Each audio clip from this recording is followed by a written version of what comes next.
Guys रुको रुको, आज मेरा वीडियो लास्ट और आखिरी होने वाला है, तो वीडियो को एंड तक जरूर देखना।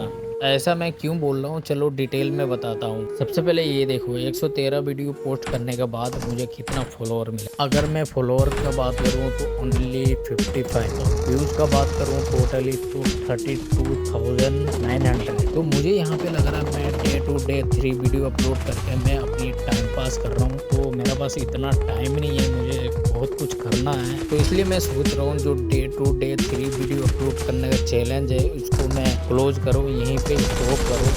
तो गाइस आप लोगों का क्या कहना है एक बार कमेंट में ज़रूर बता देना। तो आज की वीडियो को करते हैं यहीं पे एंड। तो मिलते हैं, जब तक कि बाय बाय एंड टाटा।